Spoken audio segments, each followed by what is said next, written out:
যুদ্ধ কিন্তু আরও ডেঞ্জারাস দিকে এগোতে চলেছে, কারণ ইরান তো ট্রাম্পের কাছে হার মানবে না। আমি বলেছিলাম শিয়া মেন্টালিটি, এরা ইমাম হুসেনের আদর্শে বিশ্বাসী, গলা দেবে প্রাণ দেবেন। এটা কিন্তু আমি লাস্ট 15 দিন থেকে বলে আসছি, আমার প্রতিটা ভিডিওতে বলছি। এটা ট্রাম্প পরে বুঝবেন। আমি শিয়াদের নিয়ে ইতিহাস চর্চা করতে গিয়ে যে জিনিসটা বুঝেছি সেটা ট্রাম্প এখন বুঝছেন। তো উনি এখন হুঙ্কার দিচ্ছেন, সেটা ব্লাফ হতে পারে, ঠিকও হতে পারে। দেখা যাক। ইউএসের তো 10,000 সেনা ওখানে রেডি, কার্গ আইল্যান্ড থেকে শুরু করে হরমুজদে। ওরা আদৌ ট্রাম্প কিছু করে কিনা আমার জানা নেই। বোম ফেলবে, বোম ফেলে ইরানের ইন্ডাস্ট্রিয়াল টাউনগুলোকে ডিস্ট্রয় করবে, জলের ইয়েটা ডিস্ট্রয় করবে, ইলেকট্রিসিটিটা ডিস্ট্রয় করবে। উল্টে ইরান, মানে দুবাইয়ের অবস্থা খুব খারাপ হতে চলেছে। আমার একটাই খারাপ লাগছে যে দুবাইয়ের মতো সুন্দর শহরটা যাবে, কারণ ইরান দুবাই মোটামুটি ডিসালিনেশন প্ল্যান্ট বা ইন্ডাস্ট্রিয়াল জিনিসগুলোর উপর অল্প অ্যাটাক করেছিল, বেশি কিছু করেনি। এবার তো অল আউট যুদ্ধ হতে চলেছে। আচ্ছা, কিন্তু এটার জন্য আমি ভিডিওটা করছি না। মেন সমস্যা হচ্ছে আর একটা খবর সামনে এসছে না, খবরের মধ্যে খবর, খবরের মধ্যে খবর। সাধারণত আমি ওইসব খবরের দিকে নজর দিই যেটার মধ্যে আমি সমাধান সূত্রটা বুঝতে পারি। সেটা কি হচ্ছে কি, যে এই যে ঘটনাটা হলো, যখন ট্রাম্প নেগোশিয়েট করার চেষ্টা করলেন ইরানের প্রেসিডেন্ট এবং ইরানের মিলিটারির সাথে, সেটা হলো না। পরিষ্কারভাবে দেখা গেল আইআরজিসি ক্ষমতা দখল করে নিল এবং পুরোপুরি ইরানের প্রেসিডেন্টকে ডিক্যাপিসিটেট করে দিল। মানে এখন ইরানের প্রেসিডেন্টের হাতে কোনো ক্ষমতাই নেই। আমি বলেছিলাম যে ওখানে একটা গৃহযুদ্ধের পরিকল্পনা করার চেষ্টা করছিল, হলো না। তো এবার কি করবে ট্রাম্প তাহলে? ওয়েল, পৃথিবীতে সব কিছুই ব্যবসা, ব্যবসাটা না জানতে পারলে হবে না। এবং দেখা যাচ্ছে যে ফ্লোরিডাতে একটা কোম্পানি, যেটা বিশাল বড় ডিফেন্সের অর্থাৎ প্রাইভেট ইকুইটি কোম্পানিতে ট্রাম্পের ছেলে এবং জামাই দুজনেই বড় ইনভেস্ট করে বসে আছে এবং তাদেরকে পার্টনার করেছে। অর্থাৎ এই যুদ্ধ যেমন যেমন বাড়বে তেমন তেমন ট্রাম্পের ছেলেদের ভালো হতে চলেছে। সুতরাং ট্রাম্প এখন আমেরিকাবাসীর স্বার্থে যুদ্ধ করবেন না নিজেদের ছেলের স্বার্থে? এখন যত বেশি অস্ত্র বিক্রি হবে তত তার নিজেদের ছেলে, ওরা প্রাইভেট ইকুইটি ফার্ম মানে কি, যারা বিভিন্ন রকম ডিফেন্স কন্ট্রাক্টর ম্যানুফ্যাকচারিংয়ে ইনভেস্ট করে। যত যুদ্ধ তত এদের পাওয়ার, যত বেশি অস্থিরতা পাওয়ার। দুর্ভাগ্যজনক ঘটনাটা হচ্ছে এই যে ট্রাম্প কিন্তু মাগা মুভমেন্টে এটাই বলেছিলেন যে আমেরিকা কোনো ফালতু যুদ্ধে জড়াবে না এবং আমেরিকার ডিফেন্স ইন্ডাস্ট্রি থেকে দূরে থাকবে। অর্থাৎ কিন্তু এখন দেখা যাচ্ছে তার নিজের ছেলেরাই কীভাবে টাকা উপার্জন করছে এবং ট্রাম্প তাদেরকে সহায়তা করতে চলেছেন। অর্থাৎ যেটা হলো, ট্রাম্প তার বেস, যারা ট্রাম্পকে ভোট দিয়েছিল তার কথায় বিশ্বাস করে ট্রাম্প ওয়ান করলেন। তিনি হচ্ছেন একটা ক্লাসিক্যাল কনম্যান, মানে পাতি ধাপড়বাজ লোক, যে বেসিক্যালি কথা দিল যে যুদ্ধফুদ্ধ করবে না, শান্তিপ্রিয় প্রেসিডেন্ট। যদিও আমি বলবো ফার্স্ট টার্মে এটা লোকে বিশ্বাসও করেছিল, কারণ ফার্স্ট টার্মে সত্যি ট্রাম্প কোনো যুদ্ধ করেনি। তো সেকেন্ড টার্মে সে দেখা যাচ্ছে যে তার ছেলে যে প্রাইভেট ইকুইটি, মানে তার ছেলের সাথে সম্পর্কিত প্রাইভেট ইকুইটি যারা বিভিন্ন ডিফেন্স কোম্পানিতে ইনভেস্ট করে, সেখানে তিনি অবভিয়াসলি একটা সম্পর্ক আমরা খুঁজে পাচ্ছি। আমেরিকান মিডিয়া নিয়ে হইচই করছে। এটা তো very unfortunate staff, very unfortunate staff.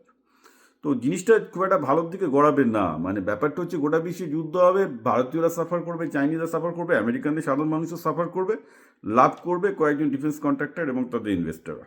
Trump নিজে এইটার বিরুদ্ধে বলেছিলেন, মানে ইলেকশন প্রমিস হিসাবে, যে আমেরিকা এটা হয়ে আসছে, আমি হতে দেবো না। দেখা যাচ্ছে তিনি নিজেই জড়িয়ে পড়েছেন, যার জন্য জেডি ভ্যান্স খুঁজে পাওয়া যাচ্ছে না তার পাশে, এবং আমেরিকানরা তো মক করছে। এবং একটা এখন আমেরিকায় খুব প্রচলিত চলে এসছে যে ট্রাম্প ইরানের রেজিম চেঞ্জ করতে গেছিলেন, এখন অবস্থা যা দাঁড়াচ্ছে, ট্রাম্প না চেঞ্জ হয়ে যায়। কারণ ট্রাম্পের এগেনস্টে একটা সর্বাত্মক বিদ্রোহ চলছে। ট্রাম্পের সাপোর্ট বেস, ট্রাম্পের সেনেট, ডেমোক্র্যাটরা বিরোধীরা তো ওটা ছিল, ওটা কাটিয়ে দিন। ওরা যেহেতু বামপন্থী, ওই বিরোধীটা ট্রাম্পের পক্ষে ইজি, কারণ বামপন্থীদেরও কোনো ক্রিডেন্সিয়াল নেই, তাদেরকে কেউ পছন্দ করে না। তো ন্যাচারালি ট্রাম্প সেটার ভরসায় ছিলেন। কিন্তু ট্রাম্পের নিজের বেস, যে কনজারভেটিভ বেস, যেটা সলিড বেস, তারাই ট্রাম্পের এখন এগেস্টে চলেছে। অর্থাৎ ব্যাপারটা তাহলে এই যে ইরানের রেজিম চেঞ্জ করতে গিয়ে ট্রাম্পেরই রেজিম, মানে ট্রাম্পই না চেঞ্জ হয়ে যায়। যদিও আমেরিকান সেই ইয়েটা নেই, একটা প্রেসিডেন্ট 4 বছরের জন্য ইলেক্টেড ডিক্টেটর। কিন্তু এই নভেম্বর ইলেকশনে রিপাবলিকান পার্টি যদি ট্রাম্প ইরানে ভালো করে যুদ্ধে জিততে না পারেন এবং ইরান সমস্যার ঠিকঠাক সমাধান না করতে পারেন, আর যদি ট্রাম্প ইরানের যুদ্ধে জয় করে এসে ইরানকে যদি ফ্ল্যাট করে দিয়ে বলে দিল যে দেখো আমি করেছি, এখন ইরান আর থ্রেট নয়, এখন আরবের দেশগুলো আমার পাশে আছে, যদি এটা ট্রাম্প করতে পারে, তাহলে নভেম্বর ইলেকশনে তার এই যুদ্ধ থেকে কিছু বেনিফিট পাবে। কারণ জিতলে সাধারণত সবাই জনপ্রিয়তা বাড়ে, কিন্তু হারলে কিন্তু উল্টোটা হয় যুদ্ধে। এখন ট্রাম্প হারছেন, সোজা কথা। ট্রাম্পই বলছেন আমি জিতেছি। আমেরিকান মিডিয়া আর বলতে সাহস পাচ্ছে না। মানে সিএনএন থেকে শুরু করে যেগুলো pro Trump media because of the money হয়ে গেছিলো, তারাও মানে নিজের ক্রেডিবিলিটি বাঁচাতে এখন আচ্ছা ঠিক আছে, ট্রাম্প বলছে জিতেছি, এই বলছে জিতেছি, কিন্তু এখন বিরুদ্ধ মত যেহেতু স্ট্রং হচ্ছে, পরিষ্কারভাবে বোঝা যাচ্ছে ভাই তুই স্টেট অফ হরমুজ খুলতে পারেনি, what were state of Hormuz এখন চায়না আটক করে রেখে দিয়েছে। রেগুলার ইরানিয়ান মিসাইল সৌদি আরবে পড়ছে, কাতারে পড়ছে, কুয়েতে পড়ছে, ইসরায়েলে পড়ছে, আর এরা বলে যাচ্ছে আমরা জিতছি আমরা জিতছি। এটা কে বিশ্বাস করতে যাবে? কে বিশ্বাস করবে? কেউ বিশ্বাস করছে না।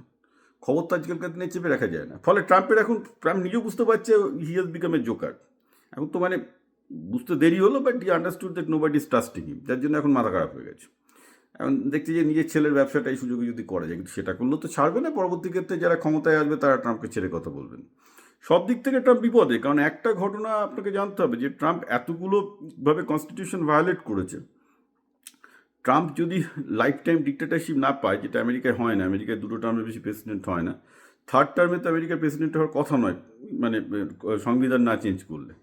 3rd টার্মে যদি উনি দাঁড়াতে যান, মানে না দাঁড়াতে পারেন, if he doesn't become president for lifetime, next time ওর বিরোধী পার্টি আসবে। ইভেন রিপাবলিকান পার্টির মধ্যে এবার জিততে পারবে কিনা আমার সন্দেহ আছে, প্রো টার্ম লয়ালিস্টটা। Forget about the Democrat and thing, কারণ রিপাবলিকানরাও বুঝে গেছে এবার প্রো টার্ম কাউকে বসালে সে হারবে, গোয়ারা হারবে, মাগা বেশ ওটা গোয়ারা হারবে। সো ন্যাচারালি যেটা বোঝা যাচ্ছে যে ইরানের রিজিম চেঞ্জ করতে গিয়ে ট্রাম্পের রিজিমই চেঞ্জ হয়ে যাচ্ছে।